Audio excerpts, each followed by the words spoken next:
Assalamualaikum warahmatullahi wabarakatuh. Sahabat jejak sufi yang kami muliakan dimanapun Anda berada.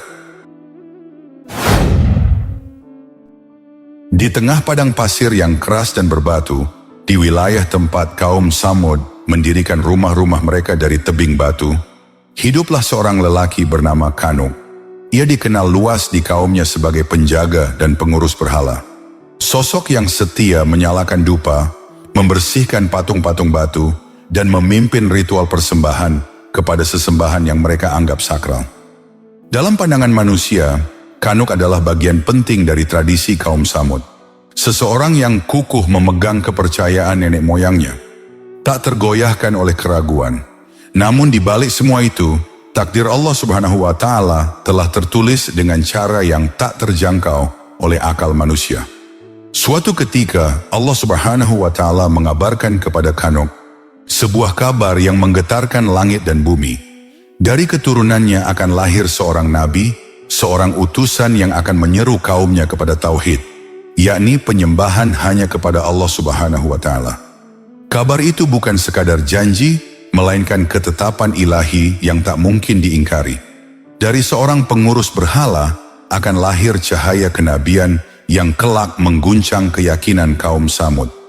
Sebagai tanda kekuasaannya, Allah kemudian menidurkan Kanuk dalam waktu yang amat panjang, sekitar 100 tahun lamanya. Waktu terus berjalan, generasi berganti, pasir gurun berpindah oleh hembusan angin, sementara Kanuk terlelap dalam tidur yang bukan sekadar tidur biasa, melainkan bagian dari rahasia kehendak Allah. Dalam tidurnya itu, dunia terus berputar tanpa ia sadari, seolah waktu tunduk kepada perintah Sang Pencipta. Lalu, siapakah sebenarnya sosok Kanuk ini? Dan siapakah nama anaknya yang kelak akan menjadi nabi? Untuk mengetahui kisah selengkapnya, mari kita simak videonya berikut ini. Syekh Muhammad bin Ahmad bin Iyas, dalam karyanya yang diterjemahkan oleh Abdul Halim, berjudul Kisah Penciptaan dan Tokoh-Tokoh Sepanjang Zaman, mengutip sebuah riwayat dari Al-Azizi yang menyimpan kisah menakjubkan. Dikisahkan, Kanuk adalah seorang lelaki dari kaum Samud yang hidup di tengah masyarakat penyembah berhala. Ia bukan sekadar pengikut, melainkan termasuk orang yang diberi kepercayaan besar untuk mengurusi berhala-berhala yang mereka agungkan. Setiap hari, Kanuk merawat patung-patung itu, membersihkannya, dan memastikan ritual penyembahan berjalan sebagaimana adat yang diwariskan oleh nenek moyang mereka. Suatu hari, Kanuk mendatangi berhala terbesar yang paling diagungkan oleh kaumnya. Patung itu berdiri megah, dipahat dari batu keras, dikelilingi persembahan dan dupa yang mengepul. Dengan penuh penghambaan, Kanuk berdiri di hadapannya, lalu menundukkan tubuhnya dan bersujud, sebagaimana kebiasaan yang ia lakukan selama bertahun-tahun. Namun pada hari itu, sesuatu yang luar biasa terjadi. Ketika dahi Kanuk menyentuh tanah dalam sujudnya, tiba-tiba berhala besar itu menundukkan kepalanya. Gerakan yang mustahil bagi benda mati. Seketika Kanuk terperanjat, jantungnya berdegup kencang, tubuhnya gemetar, dan pikirannya diliputi kebingungan serta ketakutan. Ia mengangkat kepalanya perlahan, menatap berhala itu dengan mata terbelalak, seakan tak percaya pada apa yang baru saja disaksikannya. Belum hilang keterkejutannya, Allah Subhanahu wa Ta'ala dengan kekuasaannya yang mutlak menjadikan berhala itu mampu berbicara. Dari patung batu yang selama ini bisu dan tak bernyawa, terdengarlah suara yang jelas, menembus keheningan dan mengguncang hati Kanuk. Berhala itu berkata, "Wahai Kanuk, sesungguhnya engkau mempunyai keturunan yang akan menjadi seorang nabi, yang kelak diutus kepada kabilah Samud." Kata-kata itu jatuh ke dalam jiwa Kanuk seperti petir di siang hari. Ia terpaku, tak mampu bergerak, tak sanggup berkata apa-apa. Dari berhala yang ia sembah, justru datang kabar tentang kenabian, tentang utusan Allah yang kelak akan menghancurkan kesyirikan dan menyeru manusia kepada tauhid. Betapa agung dan dalam hikmah Allah pada peristiwa itu. Allah tidak menghidupkan berhala untuk mengukuhkan kesyirikan, melainkan menjadikannya saksi kebatilan itu sendiri. Dari mulut patung batu, Allah menyampaikan kebenaran yang kelak akan meruntuhkan keyakinan kaum Samud. Kanuk, seorang pengurus berhala, justru menjadi perantara munculnya kabar tentang cahaya kenabian. Dari dirinya, yang hidup dalam kegelapan keyakinan, Allah menakdirkan lahirnya seorang anak keturunan yang akan membawa cahaya hidayah. Tatkala kata-kata itu menggema di telinganya, hati Kanuk diliputi keguncangan yang belum pernah ia rasakan seumur hidupnya. Kakinya seakan tak lagi berpijak pada tanah, pikirannya berputar tanpa arah, dan dadanya terasa sesak. Tanpa menoleh lagi ke belakang, ia lari terbirit-birit, meninggalkan berhala yang selama ini ia rawat dan sembah. Malu, takut dan bingung bercampur menjadi satu.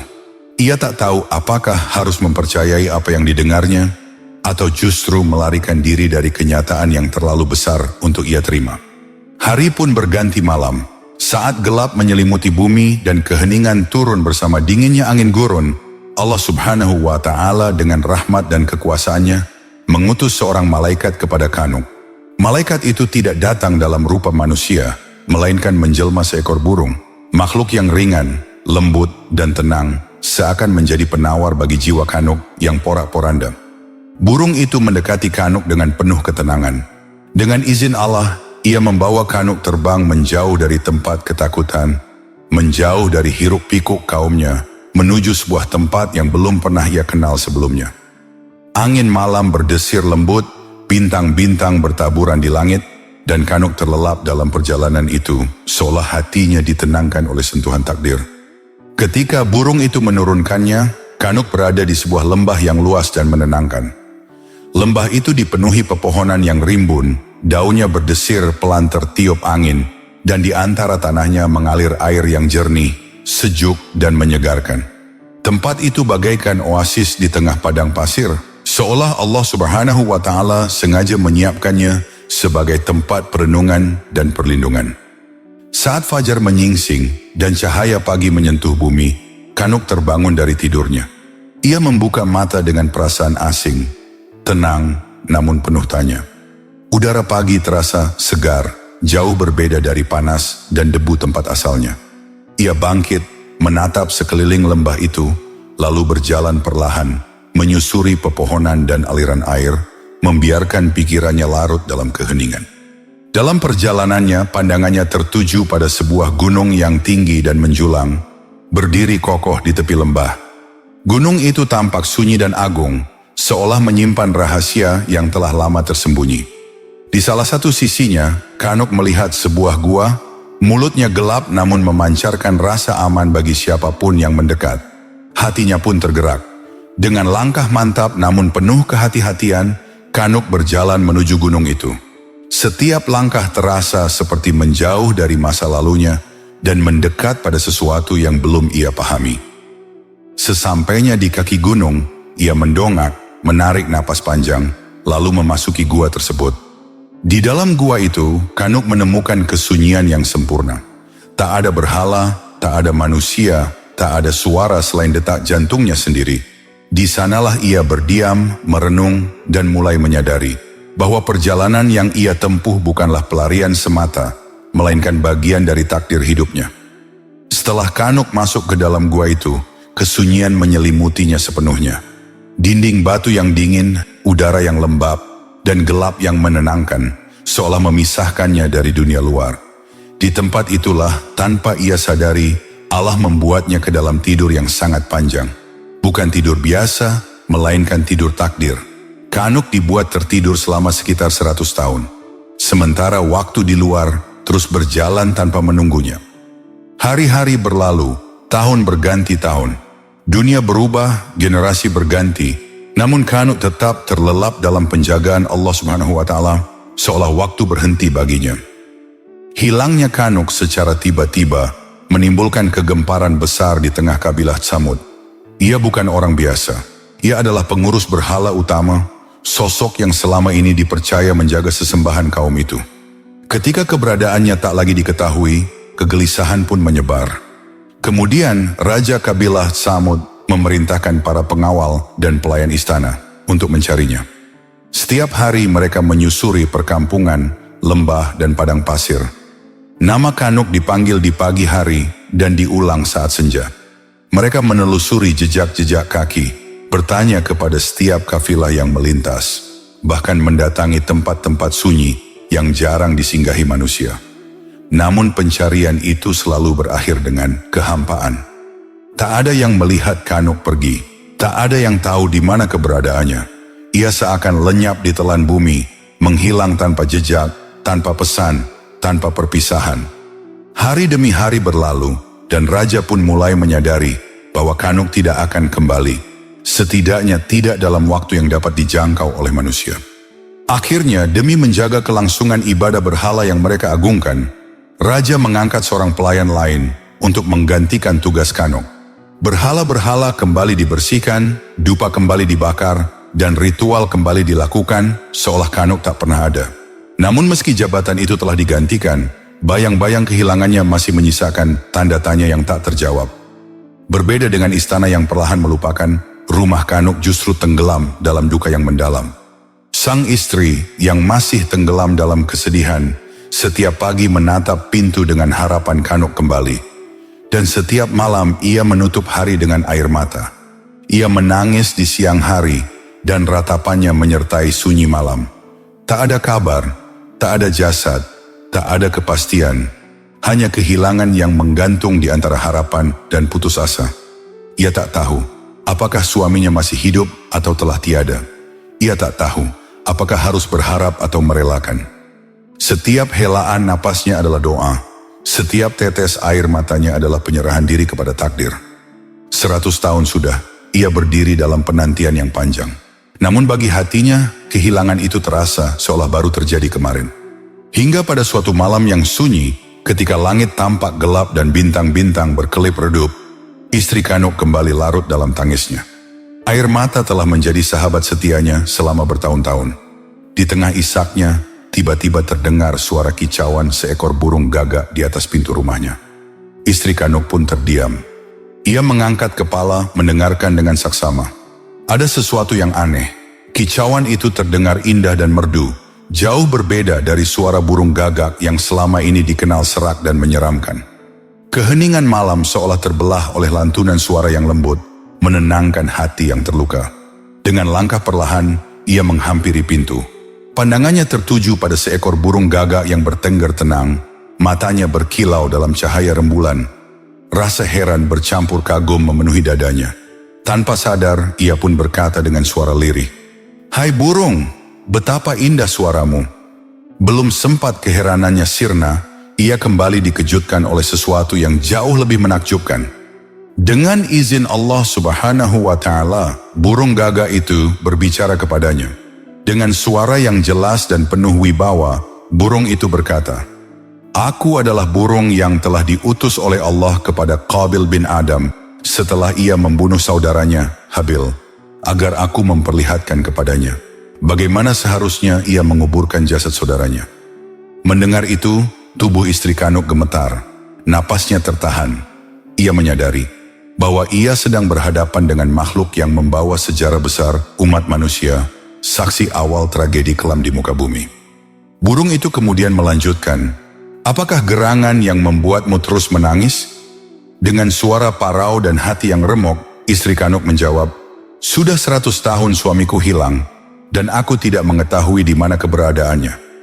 Burung gagak itu terdiam sejenak, lalu kembali berkata, "Maukah engkau aku bawa kepadanya?" Mata istri Kanuk membesar antara percaya dan tak percaya. Harapan yang selama ini ia kubur dalam-dalam, tiba-tiba menyala kembali. Dengan suara bergetar, ia menjawab, "Menakjubkan sekali seandainya engkau benar-benar bisa membawaku kepadanya." Burung itu pun berkata dengan nada penuh ketegasan, "Apakah engkau heran dengan ketetapan Allah Azza wa Jalla?" Kalimat itu menembus hatinya. Ia sadar bahwa tak ada yang mustahil bagi Allah Subhanahu wa Ta'ala, Tuhan yang menggenggam hidup, mati dan waktu. Saat itu juga istri Kanuk berdiri. Dengan keyakinan yang lahir dari harapan dan keimanan, ia melangkah mengikuti burung gagak yang terbang perlahan di hadapannya. Meskipun jarak yang ditempuh sangatlah jauh, Allah Subhanahu wa Ta'ala menjadikan perjalanan itu terasa ringan dan mudah. Melewati malam dan jarak yang tak mungkin ditempuh oleh manusia biasa. Angin malam terasa lembut, langkah kakinya tak terasa lelah, dan hatinya dipenuhi ketenangan yang belum pernah ia rasakan sebelumnya. Hingga akhirnya, ia tiba di sebuah lembah yang dipenuhi pepohonan dan aliran air. tempat yang sunyi namun penuh keberkahan. Burung gagak itu terbang mendahului dan bertengger di atas pintu sebuah gua. Lalu ia berkata, "Masuklah." Dengan jantung berdebar, istri Kanuk melangkah masuk ke dalam gua. Di sanalah matanya tertuju pada sosok yang selama ini hanya hadir dalam doa dan air mata. Kanuk, suaminya, terbaring dalam tidur yang tenang seolah baru saja terlelap. Air mata kembali mengalir, kali ini bukan karena duka, melainkan karena haru yang tak terlukiskan. Burung gagak itu mendekati Kanuk dan berkata dengan suara lantang, "Wahai Kanuk, bangunlah dengan izin Allah." Maka Kanuk pun terbangun dari tidurnya yang panjang. Ia membuka mata, lalu duduk perlahan, dan wajahnya diliputi keheranan. Saat pandangannya bertemu dengan istrinya, seolah seluruh waktu yang terpisah lenyap seketika. Istrinya menghampirinya, dan keduanya pun saling berpelukan, tenggelam dalam tangis bahagia.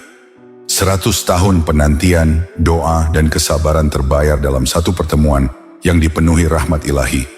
Di gua sunyi itu, Allah Subhanahu wa Ta'ala mempertemukan kembali dua hati yang dipisahkan oleh waktu untuk membuktikan bahwa tak ada jarak yang terlalu jauh dan tak ada penantian yang sia-sia bila Allah telah menetapkan kehendaknya. Setelah pertemuan yang menggetarkan jiwa dan pelukan yang menyatukan kembali dua hati yang lama terpisah oleh waktu, Kanuk dan istrinya pun bersatu. Dalam kebersamaan yang singkat namun penuh makna itu, Allah Subhanahu wa Ta'ala menakdirkan sebuah awal bagi sejarah besar umat manusia. Dari pertemuan yang hanya berlangsung sekejap, istri Kanuk pun mengandung seorang bayi yang kelak menjadi cahaya bagi kaumnya. Namun takdir Allah kembali berjalan dengan cara yang tak terduga oleh manusia. Belum lama setelah kebersamaan itu, Kanuk pun wafat. Ia meninggal tepat setelah menunaikan perannya dalam skenario ilahi. Seolah tugasnya di dunia telah usai, menjadi perantara lahirnya seorang nabi, meski dirinya sendiri tak pernah menyaksikan kebesaran risalah itu. Kanuk pergi dalam sunyi, tanpa upacara, tanpa sorak, namun namanya terukir dalam garis takdir sejarah kenabian. Dengan hati yang berat namun penuh kepasrahan, istri Kanuk meninggalkan jasad suaminya di gua itu. Air matanya jatuh, namun hatinya kini diliputi keyakinan bahwa semua yang terjadi adalah ketetapan Tuhan yang sempurna. Ia lalu melangkah pergi, ditemani burung gagak, utusan Allah Azza wa Jalla yang setia membimbingnya. Mereka berjalan menembus malam, melintasi lembah dan padang, hingga akhirnya kembali memasuki negeri Tsamud. Semua perjalanan itu berlangsung dalam gelap malam, namun hatinya terang oleh iman dan harapan. Waktu pun berjalan, hari berganti hari, bulan berganti bulan, hingga kandungan istri Kanuk semakin membesar. Pada saat yang telah ditetapkan, ia pun melahirkan seorang bayi laki-laki, seorang anak yang kelak akan mengemban tugas besar sebagai utusan Tuhan. Dialah Nabi Saleh alaihissalam. Kelahiran Nabi Saleh terjadi pada malam Jumat di bulan Muharram, malam yang diberkahi dan penuh keagungan. Pada malam kelahirannya, terjadi peristiwa yang mengguncang keyakinan kaum Tsamud. Tiba-tiba, seluruh berhala tertunduk, seakan mengakui kehinaan mereka di hadapan kekuasaan Allah Azza wa Jalla. Patung-patung batu yang selama ini diagungkan, tak lagi berdiri angkuh. Semuanya tunduk dalam isyarat bisu, bahwa zaman kesyirikan akan segera diguncang oleh cahaya tauhid. Berita itu pun sampai ke telinga Raja Tsamud. Mendengar berhala-berhala tertunduk dan lahirnya seorang anak yang diselimuti tanda-tanda aneh, Raja pun diliputi kesedihan dan kegelisahan. Hatinya merasa bahwa sesuatu yang besar telah terjadi. Sesuatu yang kelak akan mengubah wajah kaumnya. Dan benar saja, ketika Nabi Saleh alaihissalam dewasa, Allah Subhanahu wa Ta'ala mengutusnya sebagai nabi bagi kaum Tsamud. Beliau datang membawa seruan yang jelas agar mereka meninggalkan penyembahan berhala dan hanya menyembah Allah Subhanahu wa Ta'ala. Untuk menguatkan dakwahnya, Allah menganugerahkan kepadanya mukjizat yang luar biasa, seekor unta betina yang keluar dari batu sebagai tanda nyata kekuasaan Allah dan bukti kebenaran risalah yang dibawanya. Namun sebagaimana umat-umat sebelumnya, sebagian besar kaum Tsamud justru membangkang. Kesombongan, kekafiran, dan penentangan membuat mereka menolak kebenaran, hingga akhirnya azab Allah pun menimpa mereka. Dalam daftar 25 nabi Nabi Saleh berada di urutan kelima, setelah Nabi Hud alaihissalam, dan sebelum Nabi Ibrahim alaihissalam. Beliau adalah penghubung antara generasi kaum Ad dan umat-umat besar setelahnya. Sebuah mata rantai kenabian yang syarat pelajaran bagi manusia. Demikianlah kisah Kanuk sang pengurus berhala yang ditidurkan Allah Subhanahu wa Ta'ala selama 100 tahun, dan tentang bagaimana Allah menumbuhkan cahaya kenabian dari tempat yang tak pernah disangka-sangka. Sesungguhnya Allah Maha mengetahui apa yang tidak diketahui manusia, dan setiap takdirnya selalu berakhir pada hikmah yang agung. Akhirul kata, wallahu a'lam bisyawab. Sampai di sini dulu perjumpaan kita kali ini. Semoga bermanfaat. Wassalamualaikum warahmatullahi wabarakatuh.